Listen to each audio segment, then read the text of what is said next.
The Nerdcast Empire is on the air. It is Monday, April the 14th, 2025, and it is the Monday edition of the Nerdcast News Report. I'm Matt in the studio. Great to have you along with us. We're talking all things. First ever Sekaicon wrapped up this weekend in Newark, Ohio. We'll tell you what we thought of the convention overall. We'll tell you the things we really liked about it, and maybe a few suggestions for changes for 2026. But overall, it was a great weekend, and I think it was a great weekend for the convention as well, and we'll get into those thoughts. And, of course, we'll wrap things up with our quick rundown of some news headlines in the Empire Express. Joining me in the studio on this Monday morning is Mike. Mike, how's it going? It's going. Yeah, by all accounts, seems like a really successful Sekaicon. Definitely different than the usual convention experience, but it's been a while since we've gone to an inaugural event like this, so a lot to talk about there, but also kind of crazy to think we're almost halfway through April already. Yeah, it is. If you're in the United States, your taxes are due tomorrow, so make sure you get those paid. But yeah, we are almost to the middle of April already, and rolling along towards some nicer days, hopefully weather-wise, in the spring, but yeah, our first big story today obviously is Sekaicon. They have had their convention. It was very successful, probably beyond what they even expected. Of course, the event was at the Cherry Valley Hotel, which was located in Newark, Ohio. It's about 25 minutes or so to the east-northeast of the I-270 loop in Columbus. So it is Columbus adjacent, but I wouldn't necessarily say it is Columbus. It is definitely almost a good solid half hour on the other side of Columbus. But as far as the way to get there, like very easy. It just takes a while to get there. All interstate highway, by and large, even the state highways are multiple lane highways. So it was certainly, it wasn't a bad drive to get out there or to get back. It was a little less than 2 hours for us to get out there and get back on Friday and on Sunday. But overall, it's hard to imagine, just based on some of the things we'll talk about, that this was anything but an overwhelming success for the convention, and probably even more so than they probably could have imagined it would be. Yeah, I think the big takeaway coming out of it is that, yeah, it wasn't going to be ideal just given the circumstances around its inception and some of the barrels they had to navigate through to get to this point, but you just wanted to make sure or verify that nothing that clearly was in their control was done poorly, and I definitely say that that was the case. Like, everything that they had under their control seemed to be handled really well this weekend. Yeah, and I think that's the biggest takeaway is, we've been to some inaugural conventions. Now, obviously, this is a convention staff that obviously, if you've been following along, if you know, has a lot of experience running big conventions. Yeah. So, that does help. Some of the inaugural conventions we've been to over the years maybe didn't have that level of experience. So if there were things that were hiccups along the weekend, they were kind of just learning on the job and figuring it out as they went. This group obviously, has that experience to run big conventions, and it showed because there was a lot of really smart organization. They had big giant cones out to try to funnel lines in different directions, and it wasn't easy because all the panel rooms were basically in this small semicircle area. So with fairly narrow walkways. Yeah. So like the way you had to route the queues for each panel room, that took some thought. Yeah, and they did a good job with that. And honestly, there was one panel we didn't get into, but again, that's going to get to kind of our last segment when we kind of talk about the things that kind of need to change, and again, things that are really beyond the control of the convention. Yeah. But we happened to talk to a woman at the front desk on Sunday. She gave us some really good information, talked about the fact they had 500 parking spaces at the hotel. And on Saturday, as you see in one of the pictures that's on screen if you're watching on Twitch or on YouTube, people parked anywhere and everywhere. And that was even after a couple of the adjacent businesses opened their parking up as well. And it still wasn't enough. And Saturday, again, relative to the size of the building, because it's hard to compare, to what some other conventions run on a Saturday, but Saturday was really crowded, and there were long lines for just about everything as people definitely came filing in to see what this con was about. Yeah, like you mentioned, it's hard to gauge because the way the hotel was set up, it's very horizontally based. Like there's no verticality to the building. Everything was just spread out amongst like numerous long, like winding corridors. So you couldn't really ever get a feel for, man, there are thousands of people standing in this one spot as you would maybe at the Greater Columbus Convention Center, because there are kind of the obvious places people congregate to. But yeah, it definitely, I mean, clearly Saturday was the day. Like when you looked at the parking lot going into Saturday morning, and then when you wake up on Sunday morning, just night and day different. But again, that's also could be due to the amount of hotel rooms they had. You know, that many people probably were just commuting or staying at somewhere nearby and coming in for that day. But yeah, I'd love to see some numbers around this. I don't know if we're going to. I mean, that may be something that kind of comes out during the legal process, maybe. We'll see. But yeah, it definitely felt like they hit a home run this weekend. And Cherry Valley Hotel, a gorgeous facility. If you're looking for kind of a small-ish facility to host conferences and things like that, it's perfect. The people there were super nice. The lady at the front desk we were talking to talked about how impressed she was with the behavior of the crowd in general, that people really seemed to come to have a good time and were kind of, going with the flow, and it wasn't negative in any way. When you get that many people there, especially on Saturday, you kind of wonder how it's going to go. Didn't see any kind of disruptive behavior of any kind that beyond what might happen at a normal convention. It was overall, I mean, again, I think not just the convention, but I feel like the attendees went to make a point that this is going to be fun. We're going to have good memories of this. We're going to put on a con that people are going to be able to walk away feeling like they had a good time. And I feel like everybody kind of pitched in to make that happen.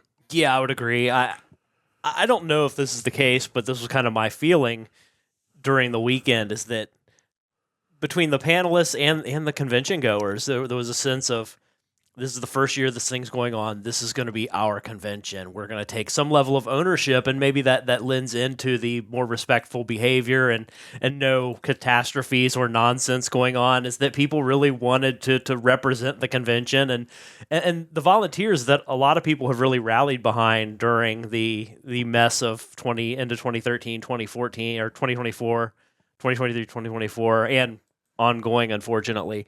I get the feeling that you're going to see a greater level of positivity out of this than maybe what you'd see at some of the bigger cons where you just kind of show up and leave. Yeah, and I feel like, we've seen some conventions kind of grow from this stage and do kind of mega cons, and it feels like this has that potential to do that. And we'll kind of get to some of the challenges with growth as we move forward, but let's jump into some of the favorite moments of the convention, and those pretty much happened Saturday, as I would say 95% of the content that you would want to see happen on Saturday, which, is just kind of the way it works when you have a small con and kind of limited space. And obviously, we knew the two big panel groups we were going to be most excited to see, and I think they absolutely delivered. It was great to see Kick Punch Co-op back doing the game show, and, we got to see a concert.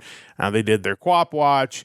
They had another panel. There was one panel we didn't get into, which was bar trivia. And then we got to sit in on Anime Hell, which was a blast. Overall, kind of felt like a reunion almost, coming back to see people that you hadn't seen for a couple of years. I would have to assume those are right at the top of your list of highlights as well. Yeah, honestly, first and foremost, I think was my Japanese teacher being there running a panel. I thought that was really cool and great that they brought in someone with some Japanese credentials to the convention. I think you have a lot of fans nowadays who tend to get their anime without dubbing. They're more of the subtitled and Japanese language viewers. So to me, it makes all the sense in the world to have an actual Japanese teacher there talking about, like in this case, she ran a panel talking about first and second person pronouns and how they're used primarily in manga and anime to kind of help explain to you who the character is, what their attitudes are, how they perceive the characters around them. So I thought that was really cool. And, that's one thing when we talk about something like Animazement that they do so well, is bringing in Japanese guests. And I think you don't really see that so much from OhioCon. You see kind of the same people, year in and year out. So hopefully this is just kind of an indication that Sekaicon is going to kind of lean into that a little more than maybe OhioCon did. Beyond that, yeah, Kick Punch Co-op, Anime Hell, they're what I don't think OhioCon realizes they're missing. Like, obviously, getting them at this point seems impossible due to everything that's happened, but those are big deals, I think.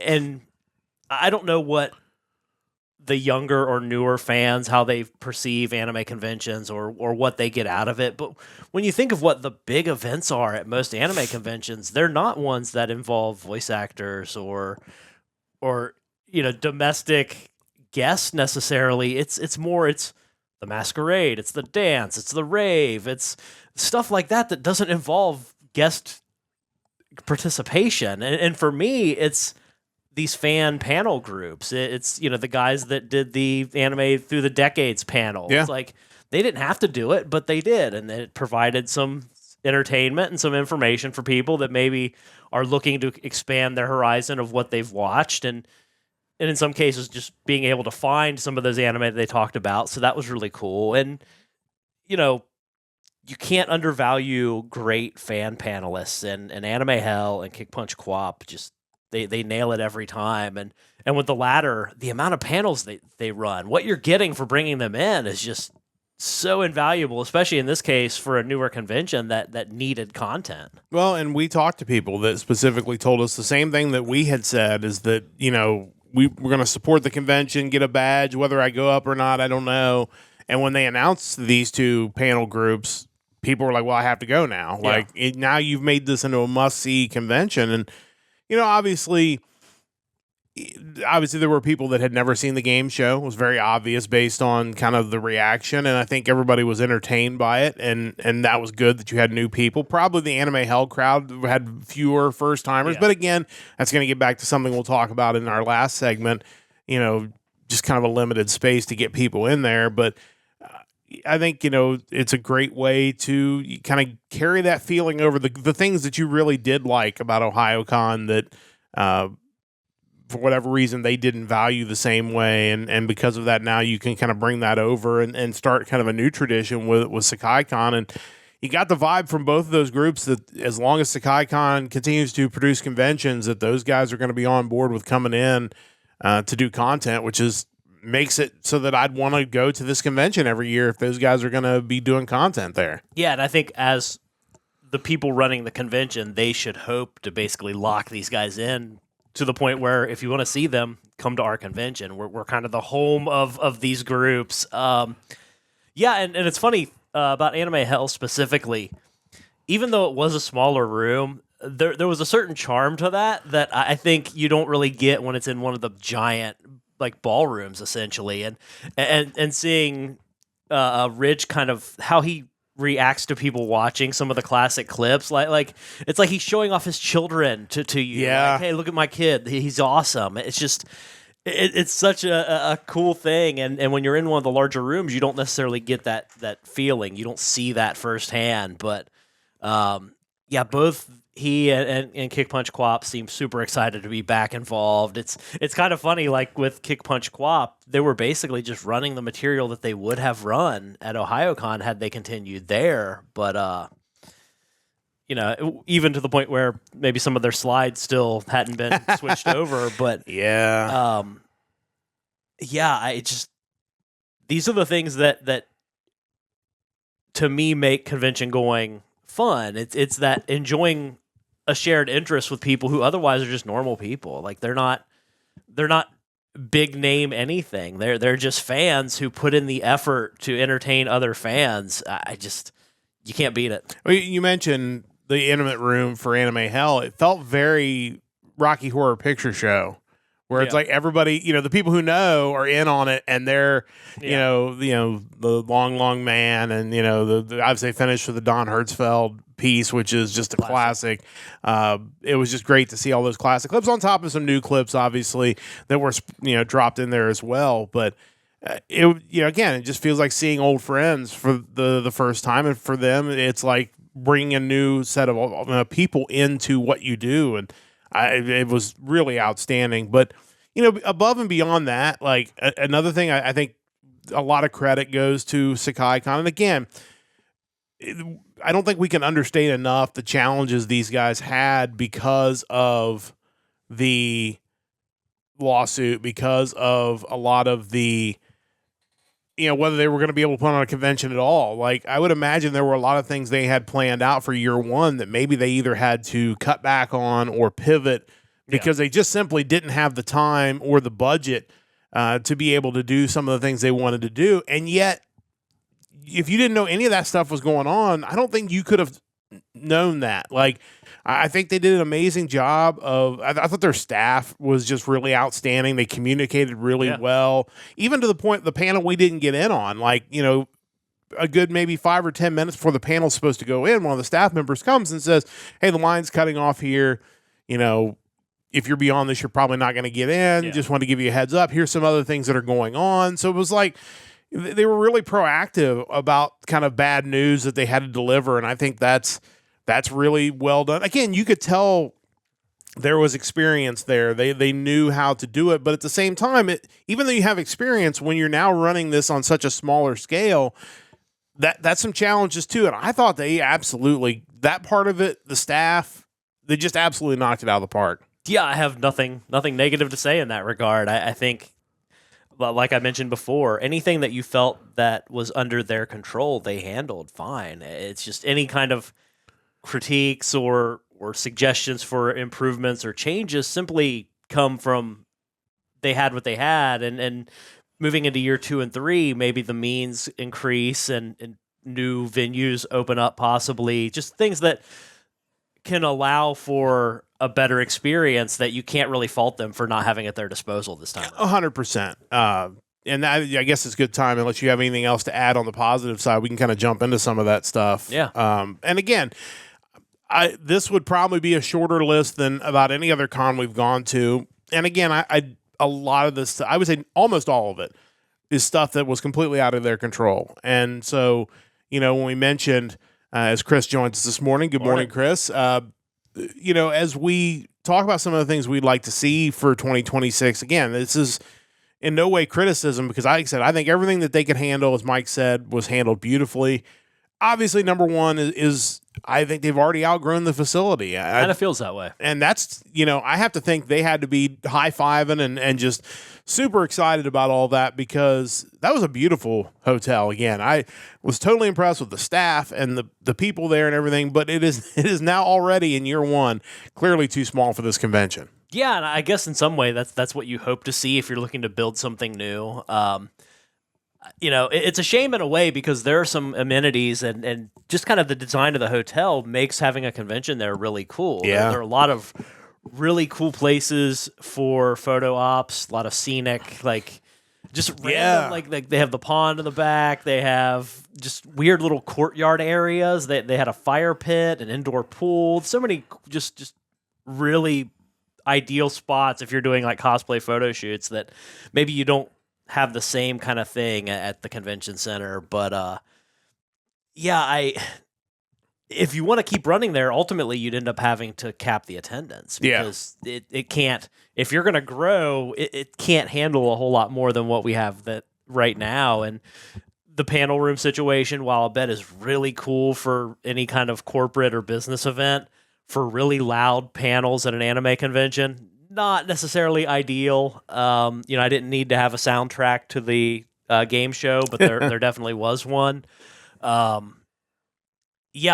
makes me wonder, though, what similar, if not maybe a little larger places exist out there that we've just not been exposed to. Like, there's obviously a lot more options than just the convention center in Columbus. So it'll be interesting to see what's on the table for 2026. And it'll be interesting to see, did they lock in a couple year deal or 3-year deal with this hotel? Like, will they go back there? That'll certainly be something to keep an eye on. When we first started going to MatsuriCon, it was at hotels in the Columbus area. So that there are some other options in the Columbus area. Yeah, it'll be interesting to see, because again, the fact that they had a 500 space parking lot completely full to the point where people were, as you can see by that truck, just parking in the grass, just parking wherever. to try to make it work. Said a lot, and that's not even counting, as you mentioned when we were talking about it yesterday. Saturday's a day where a lot of teenagers and young adults just get dropped off. Yeah, and I assume that was definitely the case this weekend. So all the parking spots were full, and you also had just your random people stopping by. But it was it's a beautiful hotel. And if they go back there, I'll certainly be excited. Our rooms were amazing. Like, they were huge for the price. Like, mine didn't have a microwave. His didn't have a microwave. I don't know why I had a microwave. Maybe it was one for every 2 rooms. I don't know. But hard to say. Somebody blew your microwave up at some point. But I did have that great view out my window of the truck parked in the lawn. So that was something. For sure. But yeah, nice hotel. It's just, this con has already outgrown it, which is great for them, for sure. Yeah. That's obviously one of the big things, and really a lot of the things has to do with just the size. Like, obviously the Anime Hell was in a room that was too small because there were people that were lined up for that couldn't get in, and that's I think being in a smaller room, like you said, does give it a different kind of charm to it, which was fun. But, you want... It still sucks for the people who didn't get in. For sure. Yeah. And like I said, we had the one panel we didn't get in, the bar trivia, which did overlap with the Anime Hell, so we would have had to make a choice at some point anyway. But, I was just... Overall, I didn't really have a whole lot of negative things to say. One hotel critique, and this is not really just aimed at these guys, but really a lot of these hotels, even like the Hyatt and stuff like that, I think every hotel just needs a Applebee's, Roosters, B-Dubs, some sort of American fare restaurant. Now, they did have like concession type food in the dealer room. So, that was nice. And that did give you another option. But I feel like so many of these hotels just have the fancy sit down place. And it's like, that's nice every so often. But if I'm only going to be in town for a couple of days, like, I don't want to spend $100 a person on dinner. Yeah. Like, that's a bit much. I feel like having that option. Now, I will say that the restaurant did have a breakfast bar, which was $17, but it was really good. And they had the pizza that Mike had the first day. It was fine. Which got the job done. But I think these restaurants need to consider having some sort of like bar and grill type place as opposed to just high-end fancy food to give people kind of a second option for food options. Well, while it doesn't necessarily apply to me, I just wonder some of the people who they maybe don't have the means to order the $38 or $42 steak at their meal, and they need something a little more down to earth. And I think the concession stand in the dealer room certainly offered that, but maybe something a little more 24/7 would be helpful. Yeah. Or, the other option, if you're going to have that fancy restaurant, maybe try to come up with some sort of lunch buffet, dinner buffet as well for the same kind of price, where you put pizza out there, you put hot dogs out there, put some, you're kind of grab and go kind of foods that at least give you that second option. It's a little more affordable than a full meal, and something that, like you said, could be available pretty much all day long. But that could also be a situation where the hotel didn't realize just how big this event was going to be. So maybe if they book for next year, you see them kind of pivot and maybe do something a little more in line with the anime convention crowd in mind. I don't know. Well, I think we've seen that at Anime Midwest, which is interesting because we were just talking about that convention yesterday, where their like bar and restaurant had like a specific menu for the convention, where you had maybe more lower price foods and specific drinks. I know there was one like public house or something that did actually have like specific anime drinks that was over on the other side, but you could also do that at your main restaurant as well, which is kind of cool. But it's hard to find a lot of negatives because, like I said, anything that you would even consider to be a critique is really just with the building. They outgrew the building in year one, which is amazing news, but it did cause some issues. But overall, I think they dealt with that large crowd about as well as you could do, considering the space limitations that they had. Yeah, I think any kind of critiques are more, they're not so much critiques as they are addressing concerns like you would leading up to like the NFL draft. Like what areas do we need to address going into next year? And I think among them, obviously, the vendor room. I think you would hope to have a wider variety of items there for sale.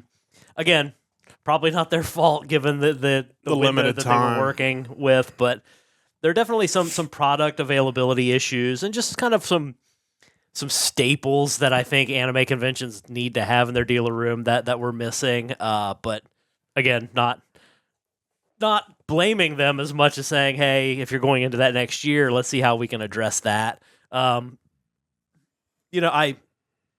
assume that there might be some attention placed on additional guests, but I didn't really feel like there was anything lacking. Granted, I have my preferences as far as what I like to consume at anime conventions, and I didn't hear any negativity, but you do kind of wonder, will they try to bring in more voice actors the next time around? I don't know. I mean, the ones they brought in had panels. I think people were really happy. I know they're both really talented and in a lot of ways, not just voice acting, but I think do art and stuff like that too, which is kind of gives you a little bit more of a well-rounded guest.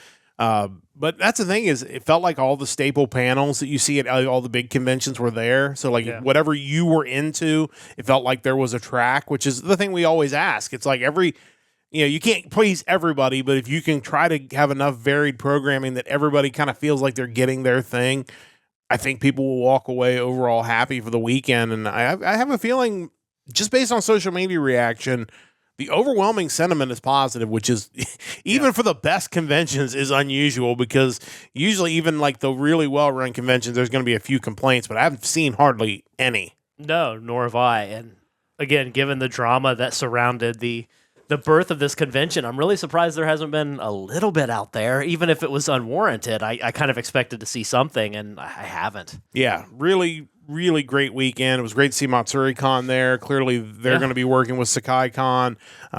That's a great thing. Obviously, Matsuri-Con, another one of our favorite conventions. And, it's hard not to just say, if this was a graded test, that Sekaicon didn't get an A+ this weekend when you consider all the factors involved.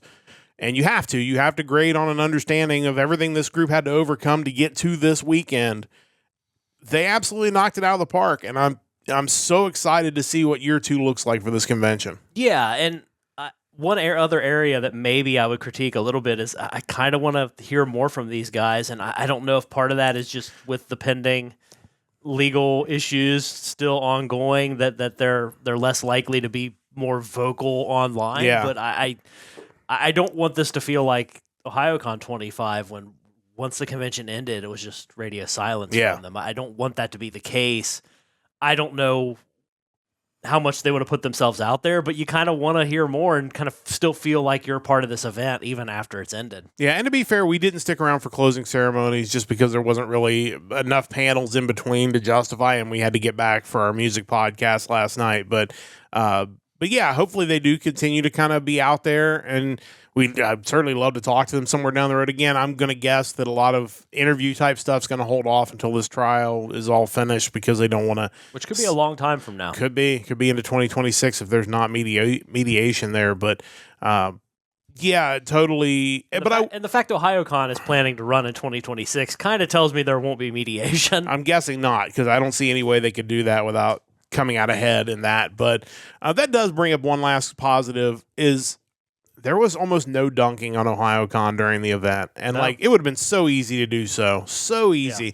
Now, maybe there were panels we didn't go to, I don't know. But the stuff we went to, everybody just focused on everybody having a good time. And I don't know if that was the message from the Sekaicon people. Hey, just like we did on Discord, this is about us now. This is our con. Let's just focus on it being our con. And I was impressed that they did that. It was really just people like us that talked about it in the hallways with other people. But overall, it was very positive experience. And kudos to all of them. I think that's one way you limit what ultimately would then become crap talking and negativity online, is you don't allow it to start in the first place. And, you contrast that with the sign at OhioCon saying that they love unions or whatever, or unions love OhioCon. It's just like, I felt like they took every chance they could to make a statement. And meanwhile, Sekaicon's like, look, we just want this over with. We just want to go back to running conventions and being around people that all enjoy the same stuff and have a good time. And hopefully in a year or so, we'll be past all that. Yeah, for sure. Again, A+. Great job, Sekaicon people. You did a wonderful job. Look forward to supporting your con again next year, and look forward to any mini events that they have coming up over the months ahead. They've done a really good job with that. But again, I just came away totally impressed and excited to hear what they have planned for 2026. Time to wrap this up with the Empire Express. You ready to roll? Let's go. A 30th anniversary project has been announced for Detective Conan, which will hit its 30th anniversary in January of 2026. If you had to guess how many more years the show will run, what would you guess? I have no reason to believe this is going to end anytime soon. The creator, Gosho Aoyama, 61 years old, so you do kind of wonder if he's giving any thought to winding it down or passing it down to a new creator, as we've seen kind of with Dragon Ball. It'll probably outlive me if I had to guess. Good news for Licorice Recoil fans in the U.S. The 6 short films created for the series, called Licorice Recoil Friends Are Thieves of Time, will stream on the Aniplex of America YouTube channel, starting with the first film on April 16th. Looking forward to it? I am, but with a caveat, because it's Aniplex of America, I'm a little nervous we'll never get physical releases, or if they will, they'll be super expensive. But yeah, absolutely, Licorice Recoil was great. Really hope for another season of that somewhere down the road. Pre-orders have gone live for Mobile Suit Gundam Seed Battle Destiny Remaster, which is a tweak of the 2012 PS Vita game. Launches on May 22nd on the Switch and PC. Interested in checking this one out? Yeah, I can see checking it out. I've yet to spend any real considerable amount of time on a Gundam game, despite always kind of being excited for the next one to come out. Maybe this one will be the one to break that cycle. Who knows? Crunchyroll has announced that the 3rd season of Classroom of the Elite will be released on Blu-ray on April 29th. Is that on your shopping list? Yeah, it should be, because again, this whole physical media is there and then it's gone. I need to probably make a point to, if I don't have the first 2 seasons, get those as well. But yeah, I'll definitely be picking that one up pretty quickly. And finally, a new report from Newzoo via TechSpot reported that 58% of the revenue made from PC games in 2024 was from microtransactions, with Call of Duty Black Ops 6, Roblox, and Fortnite leading the way. Does this surprise you? Not at all. I mean, this is kind of where the industry is right now. What is kind of interesting is you find out that the EU has been going after games, kind of using digital currency for microtransactions, kind of due to them being an easy way to dupe kids into spending parents' money on fictional currency systems and just really aggressive and unreasonable business practices there. I kind of wonder if this isn't going to start a larger movement to kind of clamp down on digital transactions and microtransactions in general. We'll see where it goes, but I mean, if that's the case, expect to pay more for the game itself. And honestly, I think people would be okay with that, to have that cost certainty of the game up front than having to pay a few dollars at a time forever and ever and ever. So we'll see how that shakes out. But that's going to wrap things up for this edition of the Nerdcast News Report. You're all caught up on your news to begin your week. We'll be back on Saturday morning, 8:30 a.m. Eastern Time. It'll be our WrestleMania preview. WrestleMania next weekend. Lots of wrestling next weekend. We'll be previewing the Showcase of the Immortals coming up next Saturday, or this coming Saturday morning, 8:30 a.m. Eastern. And then we'll have another episode of the Hard Rock Empire next weekend. Check local listings. We'll tell you when that's going to air. But last night's episode is online, and some great music dropped. Make sure you check that out on the VOD on YouTube and on Twitch. Big thanks to Stoveleg Media for their continued support of our podcast. Big thanks to Chris for joining us this morning. And a big thanks to Mike as well for joining me in the studio. A big thanks to you for listening whenever and wherever you're checking out our podcast. We'll be back on Saturday morning with another episode of the Nerdcast News Report. Until then, don't forget to join the Empire, the Nerdcast Empire.